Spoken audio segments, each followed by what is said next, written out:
Laura Casselman, welcome to the Comfort, Peace, and Freedom podcast. How are you doing today? I'm doing super. How about yourself? Oh, it's just fantastic. We talked off camera a little bit about our daughters. You have a 3-year-old. I have a 27-year-old who just made me a grandfather, and we just talked about life and how fast that goes. I mean, I'm sure you can remember when she was just born, and here's 3 years later, right?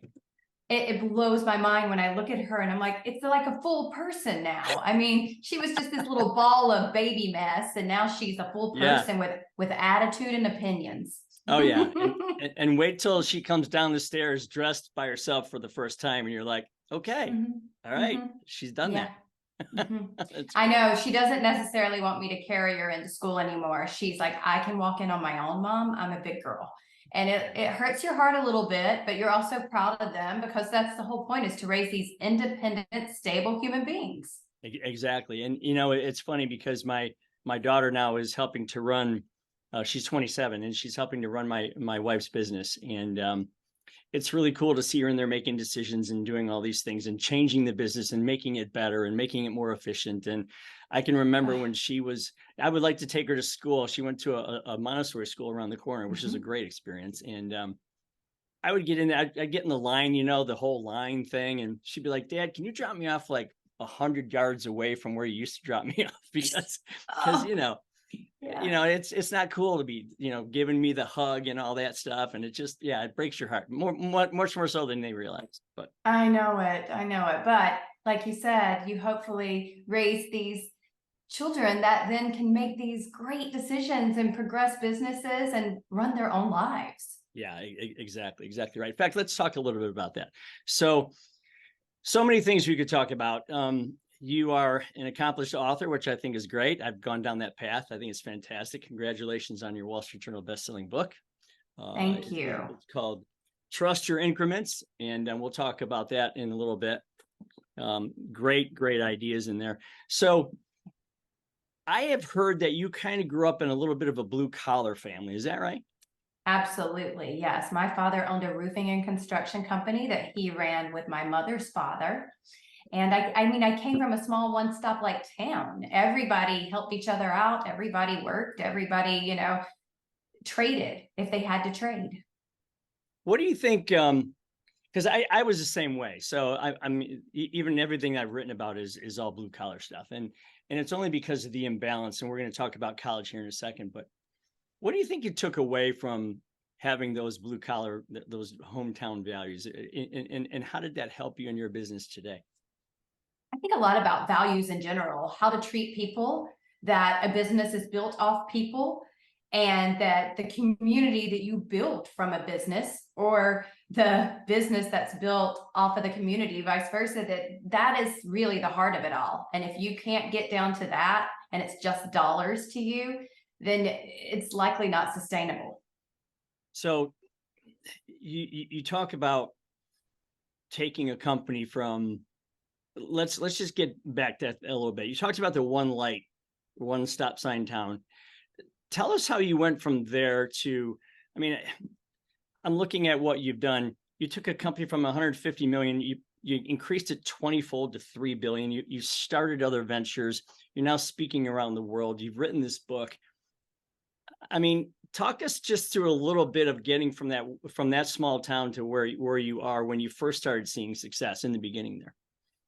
And when someone says it, like when you just say it out loud, as opposed to me copying and pasting my bio somewhere, I'm like, that is really cool. It is Like cool. I did some things, but really, Yeah. most days I'm just here in my office chugging away, and I still feel like that girl still in my small town. For me, we had 3 television channels, by the way. We didn't have cable vision, and I saw the Radio City Rockettes on the Macy's Thanksgiving Day Parade, and I just said, I'm going to do that. It seemed fabulous. There were these beautiful women dancing precisely together in the greatest city in the world, which I didn't know it was the greatest city, but it looked pretty cool on TV. Oh, for And sure. Yeah. and I thought, that's what I'll do. And I declared it at 3. And I grew up in a town where your word mattered. And I always told people that's what I was going to do. And I remember the time in my life where people started saying, but what are you really going to do, Laura? And I was like, what do you mean? I've said this my whole life. I'm really going to do this.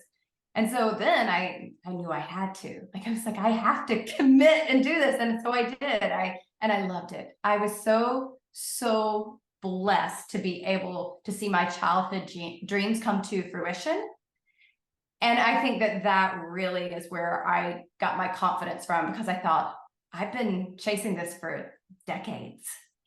Like, Yeah. Let's add a little vision to that. So, whether it's Tiger Woods in golf, or whether it's Michael Jordan in basketball, or even what you've done or what I've done. I mean, you saw this really early on, and I think that picture reinforced. I was talking to Jared Robbins the other day. He's the son of Tony Robbins, and one of the things that he said was, you can't believe how powerful your brain is, and the science behind vision is such that the more you see something, the more these little, I don't want to get too deep in the woods, but the more these little neurotransmitters go faster and faster and faster. And then pretty soon they lock into a thought process where you actually believe that you are already that thing, or you already own that thing, or you've acquired that thing already. And then your actions subconsciously in your body kind of take over, and they create the path to getting that thing. Is that how you feel you did with this Radio City Rockets scenario? It is. And I talk a lot. There's a statistic that shows that 95% of all winning is done by 5%. 95% of all winning. And the one thing they have in common is mindset. They believe that they will win the whole time. And that is, I believe in myself, not because I think I'm the best. I'm not. There are so many people that are better at me than absolutely everything I do. But no one is going to outwork me or work smarter than me. I am always learning. I am always betting on myself to be better tomorrow than I am today. And I deliver on my promises to myself. I show up every single day for myself, because if I don't, who's going to? Yeah, exactly. So in that light, I read this study. And in fact, it's even, I write about it as well. Virginia Tech study. They took 100 people in a room. They said, okay, raise your hand if you have a crystal clear goal right now. Only 20% of the people, 20 of the 100, said that they did. They said, okay, now let's take you 20. We'll get rid of the other 80. And they said, okay, now of the 20, how many of you have taken those goals and written them down somewhere? Only 4 had them written down. So you're talking 4 of 100, right? And then they said, okay, of the 4 of you that have it written down, how many of you have it posted on your wall somewhere where you can see it every day? 1 person. So to your point, it's such an easy thing to do. It's free to use the visual side of your brain. It takes no training whatsoever. You just focus on what you want, see it clearly, and put it out somewhere. Do you find that that's something that most people just don't get? I mean, are they living so reactionary lives that they're not thinking about the proactionary part? Absolutely. And I also find with this overly technology, driven world that we're in, CEO of a tech company right here, but people don't write things down anymore. They type them out. But when you write things down, your brain becomes more active in the process. There is this science behind writing it down, putting pen to paper, which is why, and I'll show you, we're on camera, but like I live off these notebooks, and every one of my notebooks has my goals for the year at the beginning. And then every other page are the steps I have to work every day to accomplish page 1. Exactly. And again, this is something, I mean, why don't they teach us this in high school, Laura? What do you think? It's the same reason why they don't teach us to do our taxes in high school. Yeah. It's way too practical. Right. We cannot have all this success, except we can. It's actually not that difficult. And that's what I say. It doesn't matter how wild your dreams are.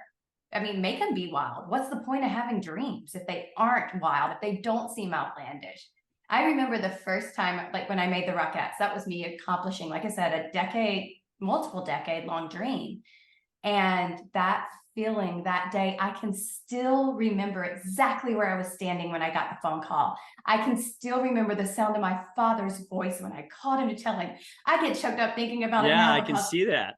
What a feeling. And I just thought, we did it. Even though my parents, it wasn't their dream, they didn't do it.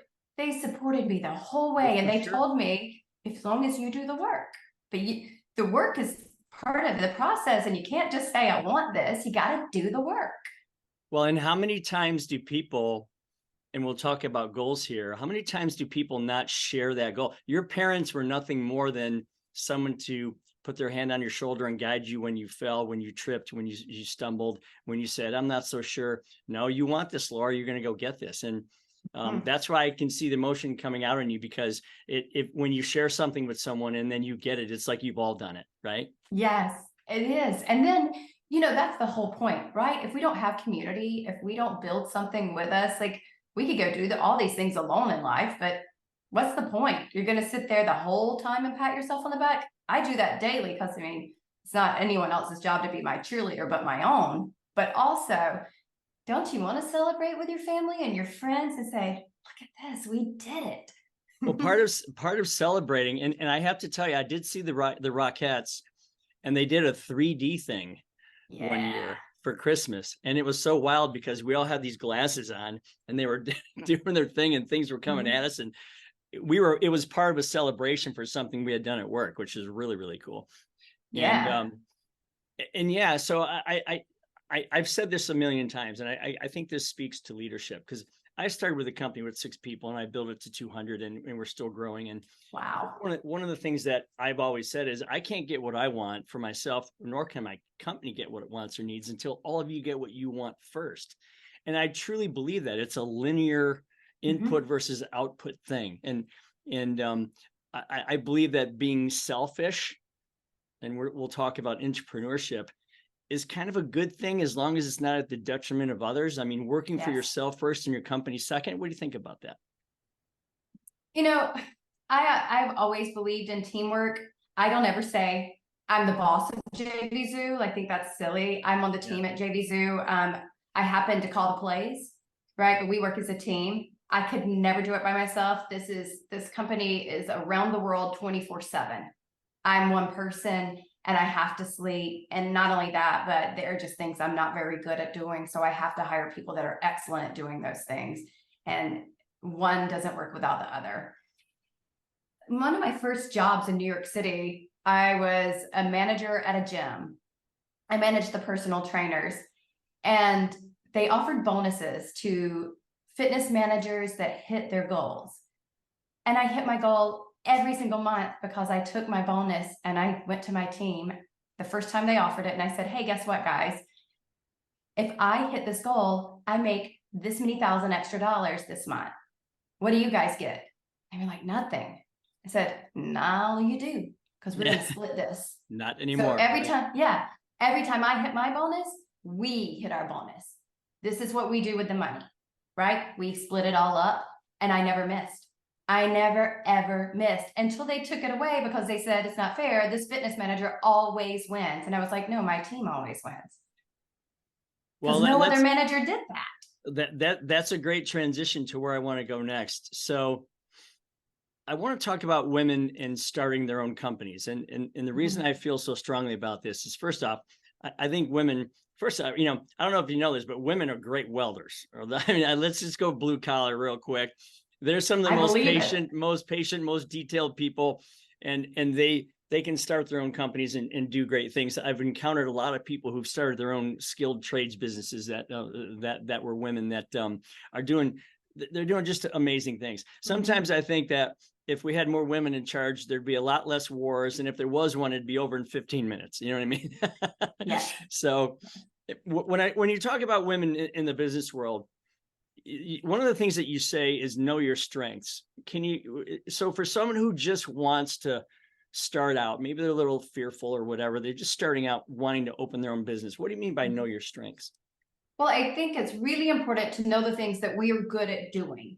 And if you aren't good at doing something that's a requirement for a business, maybe it's accounting, maybe it's legal. These are very easy things right at the beginning of your business to outsource. So know what you're good at doing. Keep getting better at those things. Perfect them as much as possible, because the world and business is always changing. So what might work this month may not work next month. You're never going to be perfect day after day after day. So keep working and building those things. Know and be confident that you are always learning and improving on those things.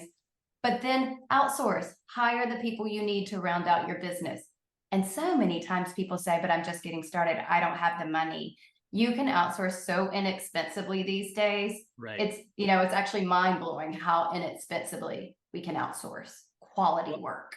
Well, when I think of what you just said, I think of you might say you can't afford to, but I think you can't afford not to, because if you're building if you're building a team around you that has an entrepreneurial outlook, they're going to help you drive that company way further than you can do it on your own. I mean, we're one person, like you just said. I'm a huge believer in that. If you stood me in the parking lot with all 200 people and you asked someone, hey, go pick out the boss, I wouldn't want them to pick me out. I mean, that would be an insult to me. Right.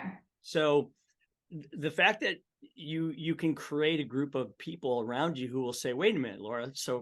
So what you're saying is, if we help you drive this business from X to Y, you're going to give us part of that Y? Really? Now we're onto something here, because now I can say to myself, I can get what I want for myself with and through Laura's company. I can build my life through her company. I don't have to go take the ultimate risk of buying, 24 dump trucks that like I have, or all the different things that I have to do.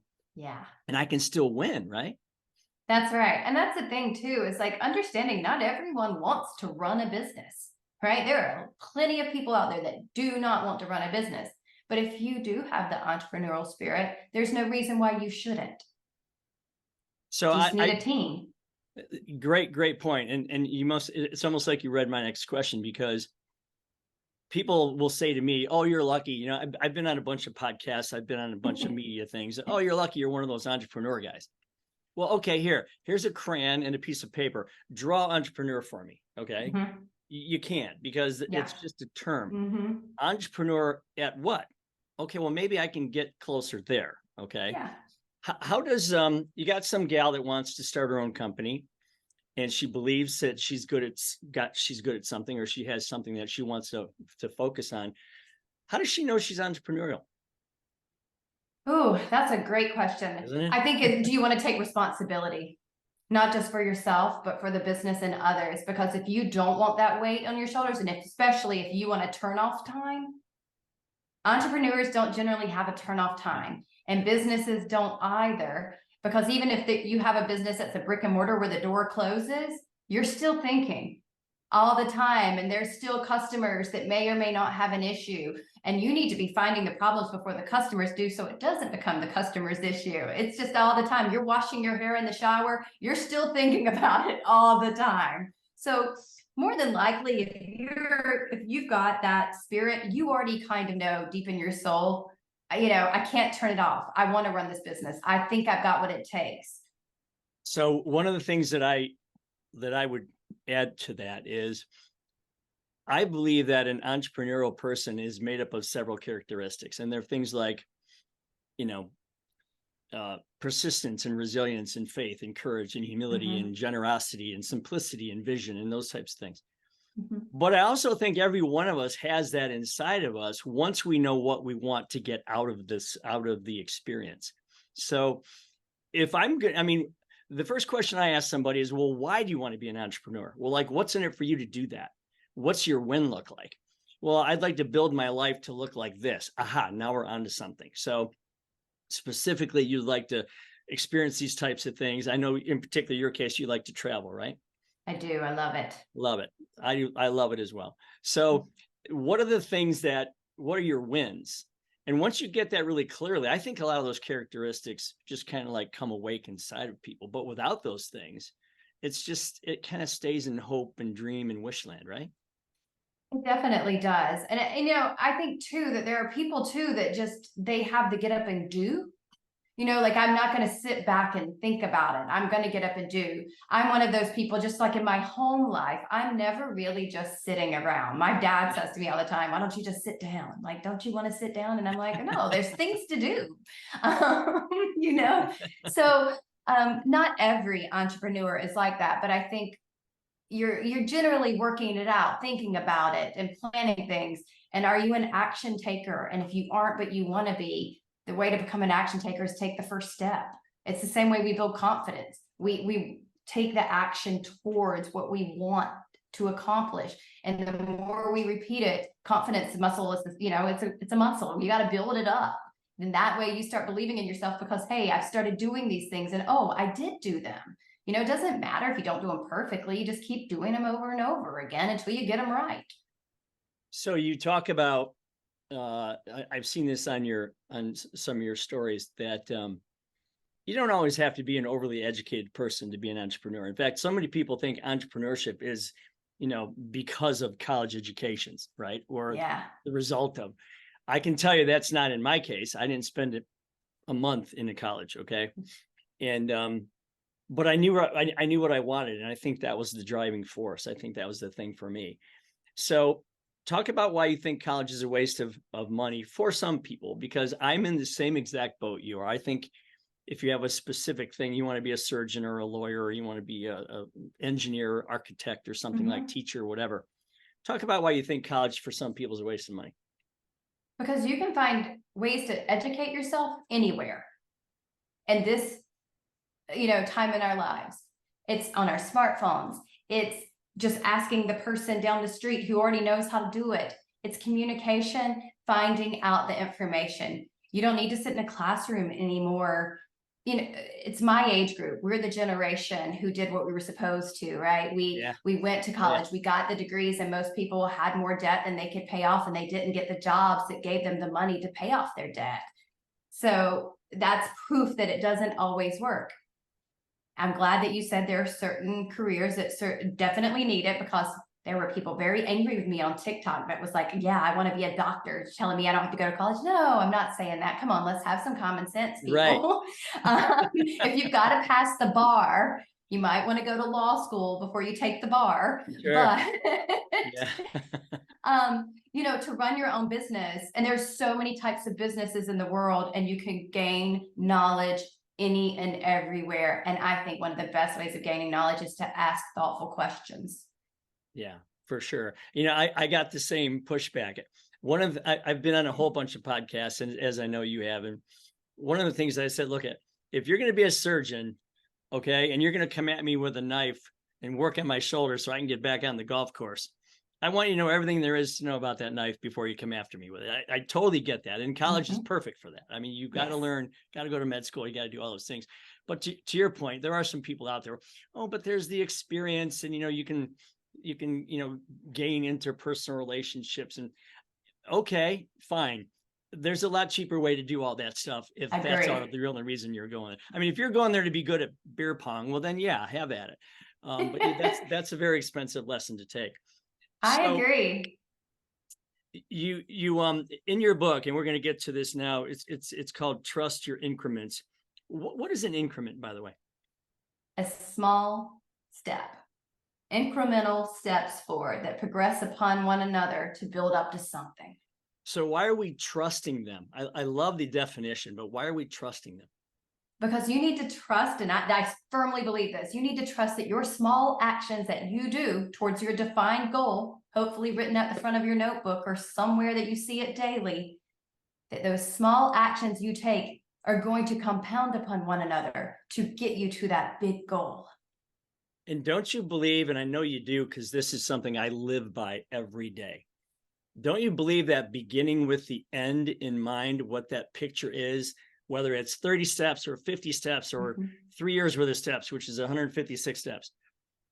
Don't you believe that knowing what the end game is clearly and having it defined perfectly and having it written down and committed to and shared, and don't you believe that that's what creates the trust?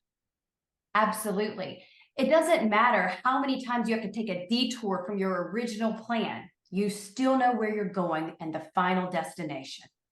Yeah, there are times when I say, if you put a 3-year, we did this a long time ago. This was kind of it's a travel thing. I know you love travel. So my buddies and I decided to go to Scotland to play golf, and none of us could afford it. This was a long time ago. So this was like a $5,000 thing. And I said, what if we put it out like 3 years from now? And we just saved a little bit of money every week. I think it was like $1,600 we had to save, $30 a week or something we had to save for 3 years to go to Scotland. And we did that. and we put money on our credit cards so we could get miles, off the plane tickets. And we did all these things, but we lived 3 years of anticipating this amazing trip. It cost us $30 a week. And I think most people, they don't get the math that, wow, I could just put my goal out a little further and make it for sure, to the point where all I have to do is breathe and I'm going to make that happen. What do you think about that? Well, I think it's true when they say the time's going to pass anyway, right? So are we just letting the time mindlessly pass, or are we working towards these things in life that we want? Because I, for one, never, ever want to be looking back on my life thinking, gosh, I wish I would have done that. That just seems horrible to me. It's, what a wasted life. I want to be the one that says, maybe I shouldn't have done that one. Right. But that to me is a far better regret in life to have than to, what if I would have done the things I wanted to do in life? I'm going to do them. I'm going to do them. I'm going to learn from them. And, I wanted to be a Radio City Rockette in New York City, the most prestigious dancer and dance contract in the world, when I lived in a one stoplight town with a cotton field in my backyard. I graduated with 17 other people. There was not even a grocery store in my town. We went 45 minutes to drive to the nearest movie theater. So, that seems like an outlandish goal. And yet I accomplished that in my 20s. And I've gone on to do so much more. And especially when I was a Rockette, people would come up to me all the time and say, oh, this was my childhood dream. I always wanted to be a Rockette. And so many times I thought, why weren't you? Why weren't you? Because you probably were more talented than me. Well, where was the disconnect? I mean, at some point, when someone says I always wanted, that's another word that I'd really like to define. It's hard to define, right? It's hard to draw that, because. And what level of want was that? Yeah, that's exactly right. Where did that want break down? Because if you really, really wanted to, you probably would have, right? That's right. And I think too, though, people fear having big dreams. I fear not having them. Yeah, and it's funny because I'm talking about again, we're talking with Laura Casselman today, and one of the things that we're talking about is how people can get over the fears to open up their own companies, specifically have women who are great business owners. I mean, I've dealt with many of them. They're just great business owners, and they're creative and they're patient and they have great ideas. And I just think this is a really great thing to help. So talk about the fear a little bit. You do mention about the Old Boys Club, and I have to mention there's a gal in our town that she recognized that the gravel delivery business was overrun by the good old boy network, but yet there wasn't enough supply and demand. There was a lot of demand, not enough supply. So she's 5 foot tall, and she put on a hard hat and she went out and bought her first dump truck, and then she bought another one and another one, and now she runs like a dozen of these dump trucks, and she's in their world. And I love her, and I've interviewed her and I've talked to her, and she's even been in one of my commercials, and I just love the whole thing. So talk about the fear and how to overcome the stigma of the Old Boys Club, if you would. Well, I think for women, the fear is twofold. One is that they do fear the Old Boys Club, or that they're not going to be allowed into certain industries, or if they do go into some, they're going to be sexually harassed, or just not being allowed to speak, which happens all the time still. Like, it blows my mind that it happens, but it does. So there's that side, but then women also fear what other women will think of them if they do this. Oh, and wow. What will other women think if I fail at this? Well, for me, I'm like, we have to get over ourselves to a certain extent. Not everyone's sitting there watching us. In fact, most people aren't. Most people are so busy with their own lives and their own fears and their own things they have to take care of. They're not watching you. So unless you're like an A-list celebrity that people are just obsessed with, likely people aren't watching you. And the few that are watching or waiting for you to fail, those aren't your people anyway. So why do you care? Let them judge you. I realized a long time ago that the people that would judge me the harshest are people that I was acquainted with. They were not my people. They weren't my friends. And they were acquaintances. And it was okay. They knew me just enough to be like, oh, I knew she couldn't do that. Oh, I knew she would fail at that. And I have failed so many times. but I've also accomplished so much because I stopped living my life for those that weren't my people. Those aren't my people. Yeah, it's amazing because the obvious side to me was, like we just talked, the old boys club, and even she with the dump trucks. I remember she said, I used to go on some job sites and I'd get some looks like, who's this person, and Yeah. now she's a force to be reckoned with, which I think, again, I love think it. it's fantastic. But I never really realized I think it's less obvious to me that on that, the second part of that, where you said some of the gal people in your life might, you fear that. Can you get into that a little bit more? I think, too, you see a lot of women that if they do want to start something on their own, they'll do an MLM.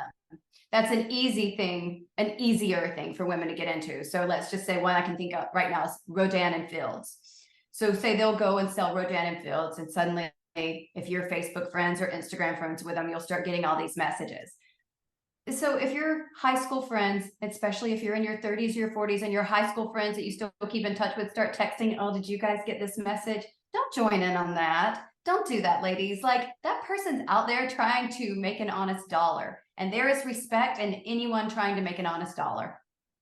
And so I think a lot of times women fear that, oh, these people that I don't actually keep in touch with, but we're still friends on Facebook, are going to judge me. So what? You know what? I know people that sell Rodan and Fields and they make over $250,000 a year doing it.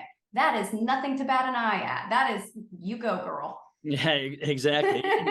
and it's that leads to the stigma, because you were talking about, I think you talk about in the book, how hustle is stigmatized. What do you? Yes. Oh my goodness. So, and it makes me laugh because I get a lot of comments on social media about this as well. People are in this general hustle culture's bad time right now. And I am a big supporter of hustle culture. It's the same as the early bird gets the worm. The person that's hustling is always going to win, because while you're resting, or while you're saying that's bad for me, I'm only going to work 5 hours a day now, that person that's hustling is going to win. And that person that says, I believe in myself, I'm committing, I'm going to hustle for me today, whether or not they win every day, they're going to have enough wins that add up to make them win. Where in the hell did that come from, Laura? I mean, what planet did that get born from, right? I just don't get it. And we're seeing, this time we're seeing a lot of generational differences. And while I understand, like, for me as a female, there've been a lot of things published over the last year that women no longer want to break through the glass ceiling, that women want to walk out of the building altogether, and they want to give up on that fight. And while I understand, it pains me because of the generations before me that have fought, because of the fighting that I have done during my career, and because our daughters don't deserve to start from zero. Well, yeah, and do you think it's because some of those ladies don't quite see their future clear enough? Is that part of it, you think?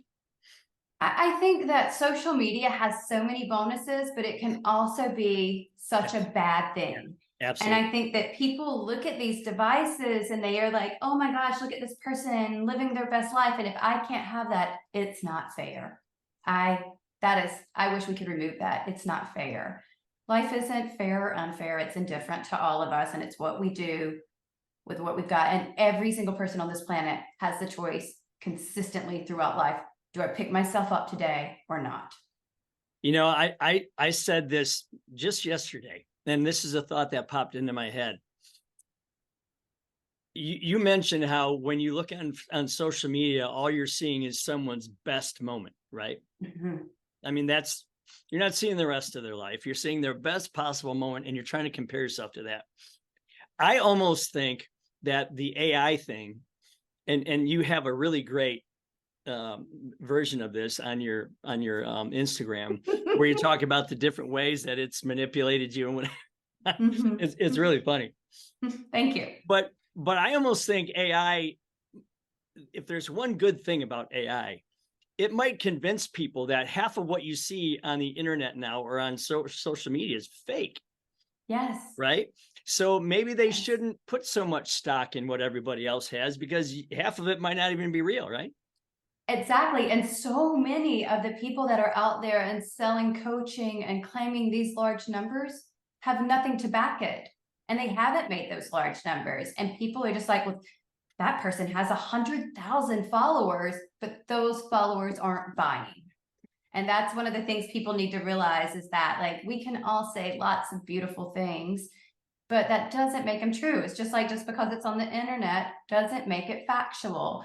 We have to have a little bit of like discrepancy in the way we judge things and understand that that's just the newest form of the movies, right? Yeah, absolutely. So I want to, before we leave and get into a little bit about the book, one of the things I wanted to ask you about was, I've said this and people look at me like, I'm not quite sure I get what you mean there. Okay. So work with me, Laura, on this. Okay. So I've said sometimes, this relates to job and joy. Okay. Mm-hmm. I've said that sometimes it's not so important to do, or it's not so important what you do for a living as it is what you do with what you do for a living.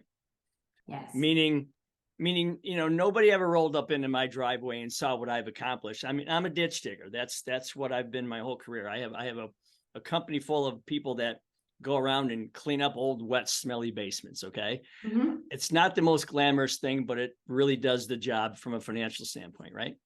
Sure. So no one ever rolled into my driveway, Laura, and said, man, what degree do you have?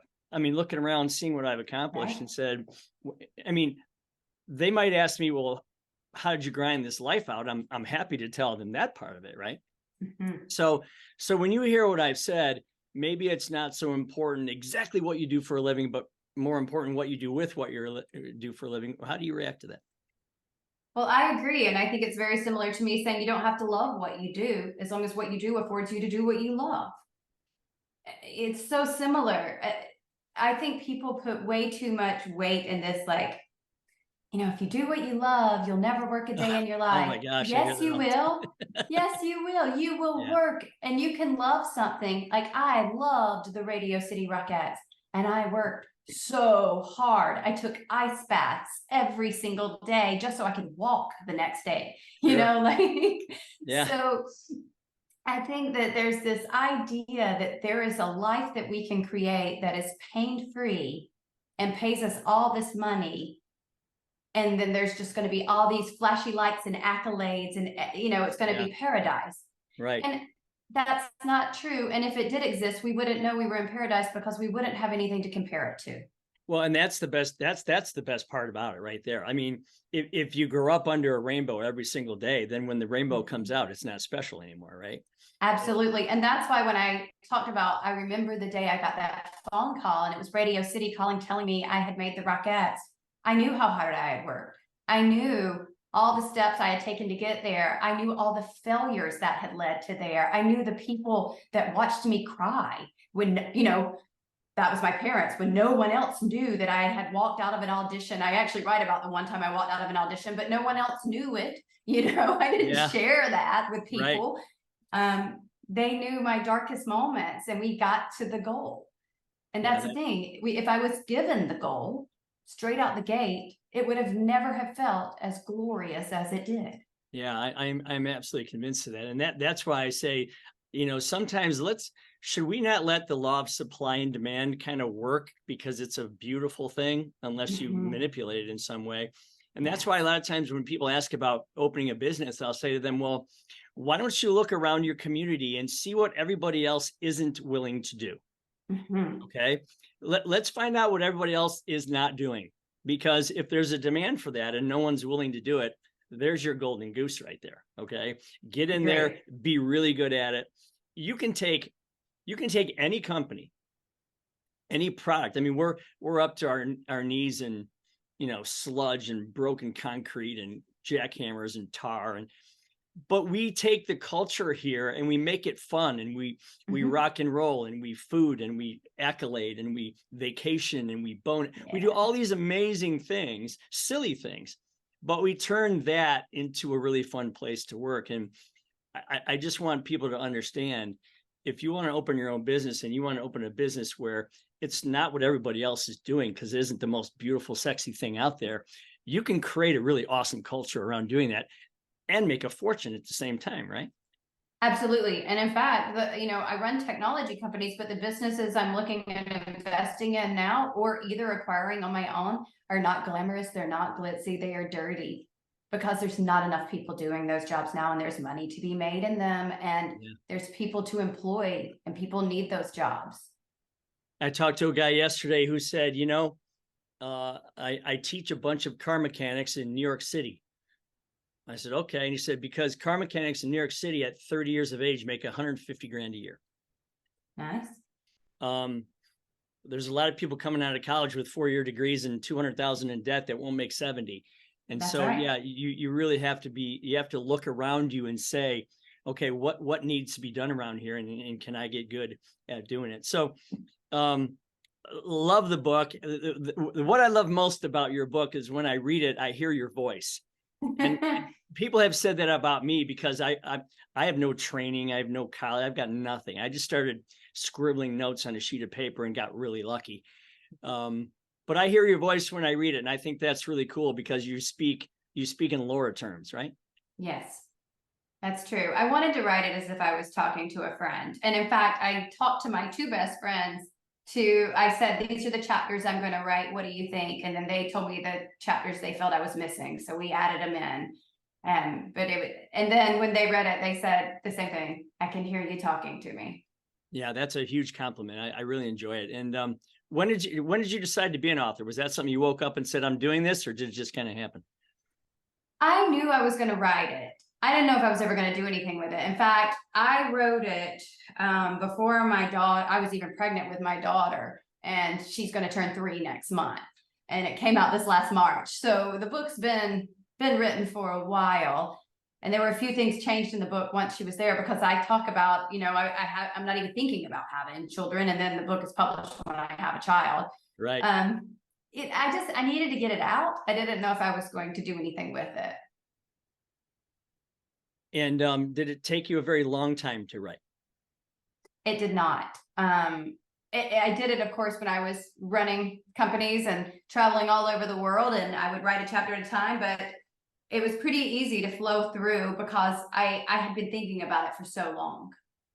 So I remember that I started writing my book after my daughter got sick. She had a pretty serious illness for 5 years, and her mother and I went through that. And I know you've gone through that as well. And it's tough to be a parent and have, I don't care who it is. It's tough to have a family member go through something like that. And she's fine now, but it inspired me to write about what I thought was really, really important in life. And so who's your reader? Who should read this book for you? Well, it definitely plays towards women because I write about the business world from my perspective as a woman. But it can go towards anyone because the whole thing is, hey, life is not going to hand you exactly what you want. So how do you get to what you want in life while maintaining a positive attitude? Because, man, life can try to suck it out of you. But what's the point in going through it if we're going to be grumpy and angry the whole time? Right. You talk about follow the rules until you can change them. Can you put a little bit of that out real quick? Because I love that. Yes. Well, I learned at a much younger age that every time I was trying to say, like, well, that's really sexist, or that's unfair to do that, like in this meeting, or to talk over me, that wasn't working, and that I was considered disruptive and a problem. So instead, I thought, let me be quiet, let me play by the rules. Until now, I am in a position, I run companies now, and I make sure that my people are paid for the work that they contribute, regardless of their sex, and that they are treated equally and fairly and like decent human beings, as we just all should do anyway. Yeah, it's amazing because again, going back, I would think that if I looked around my own office, the managers, the lead people, the controllers, they're all women. And it's because they're consistent, they're hardworking, and they're worth it. And what we pay them is great, and they love it. And I just think it's awesome to have, especially in the type of business we're in, because again, I've got, dump trucks and tow motors and stuff running all over the place. And yet the gals in the office are doing just such amazing work, kind of driving the thing forward further than I could drive it myself, which is just awesome. So I love it. Don't you love that you've got this team that sees the vision with you and they're like, we get the destination, we're headed there together. Well, and that's the one thing that I wanted to make sure that you and I talked about, because for someone starting their own company, you have to get to surround yourself with an entrepreneurial ring of people as fast as you possibly can. Yes. Because those folks, they get it. They're in it for themselves first and you second, which is okay. And they help you drive this thing further than you could go yourself. And then you share in the rewards with them. And we do this annual trip every year to some exotic island where we hand out the bonus checks, and it's something that they probably wouldn't book themselves, but we kind of get them to these places, and there's just so much power in the collective of that, and they can't wait to get to the next year so that we can drive it further, so we can go visit some other place. And we've been doing it for years now, and it's just such a familiar, almost a like family type thing. Yeah. That I encourage anyone who's opening a company, you got to get to that stage. Let go of the ego. Forget about the fact that you need to be boss and you need to fix everything. You need to repair everything. You need to drive everything. Become irrelevant to the day-to-day workings of your company so you can remain a visionary, right? Isn't that important? So important. And also, it's so important to share the vision. I've seen too many bad managers or bad business owners that think, oh, this is for me to know. They don't need to know. They just need to do what I tell them. Well, that is absolutely silly, because you should be hiring intelligent people to tell you how to get there. Yeah, exactly right. So what's next? You're a Wall Street Journal best-selling author. I know what that feels like. How'd that go over for you when you found out? Super cool. I'm not gonna lie, I was in New York City when I found out. I had just been in Times Square, saw myself on a billboard. I lived there 11 years and avoided Times Square like the plague. So then going into Times Square to see myself. There was also a high school group from California there, and they all recognized that I was standing there and I was on the billboard. And so they all started jumping up and down and cheering with me. Oh, wow. It was just a sweet, sweet moment. So yeah. I got to put that in my bank of memories and look on, and now it's kind of back to, how do I support my team? How do we get to the next level together? Because that's one of the biggest things, is when I got this accolade, a Wall Street Journal bestseller, the first thing I did was send it to my team and say, we did this. Yeah. Like, I didn't do that. It's cool that my name is on the book, but my team did this. We did this. Yeah. Well, look at where you got all of your ideas from, and where you got a lot of that from. It's from your experiences and the people that have done those experiences with you, which I think is just fantastic. So, where can people find you? I mean, that's a dumb question. They can find you everywhere. You just type in Laura Casselman and you're literally everywhere. But where would you want people to go to get the book or whatever? Yeah, the book is anywhere you normally buy your books, and I'm just big on find the cheapest shipping, guys. It's so different depending on where you live. So Amazon, Barnes and Noble, Books a Million, wherever's going to give you the best deal, go and get the book from there. And if you are out and about, I'm going to be at the Book Thinkers event in September on the 7th. I would love to talk to you. That's in Columbus, Ohio. And I am always open to helping people. So if you send me a thoughtful question, I absolutely will respond, whether that's my website or my social media. That's fantastic. So the last thing I need to ask you is, and again, when you read her book, when you read Laura's book, you have to go to Amazon and leave her a good review. Okay, that's very important. I know how important that is. So you're gonna love this book. You're gonna love it. You're gonna use things out of it, and then you're gonna leave her a nice review on Amazon. So we know how important those things are. So one of the things that I've concluded in my life is that everyone has their own nirvana, their own version of what their perfect life could look like.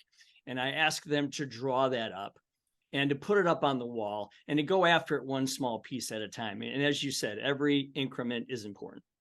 And you can trust that once you start getting down the path to those increments. So for me, I call it comfort, peace, and freedom. When I was writing about my daughter, I was writing a letter to her. It was all about comfort, peace, and freedom. Like, that is a level that every one of us can have our own vision or version of, right? Yes. And these three words, I couldn't get them out of my brain. So comfort, peace, and freedom, they just kept coming back. So just kind of a lightning round. I ask everybody this. And you can't use work, okay? You're not allowed to use work in these answers, okay? Where is Laura Casselman the most comfortable? With my family. With your family. And is there a place, or doesn't it matter? You know, like I said, I love to travel, but home is where my family is, no matter where that location is. Perfect. So where would we find you being most at peace? By the ocean. By the ocean. Any particular place? Well, I currently am in Myrtle Beach, South Carolina, but the ocean, pretty much anywhere warm. I'm going to rule out cold oceans; those aren't for me. but anywhere that's warm. I'm with you there. For me, it's being on my boat on the ocean. That's just, yeah, or even on the Great Lakes, just fantastic. Yeah, I was going to say water works too. Any water, big body of water. Yeah, right. And then finally, where do you find yourself being the most free? Like, where do you see yourself experience the most like freedom for Laura? Oh God, that's multiple places actually. So when I'm with my girlfriends, like my two hardcore girlfriends that at the end I acknowledge them in my book, but like when I'm with them, I am 1000% me. Like it's past 100 in my opinion. Like I'm more free than when I think I am, when I other times think I'm free.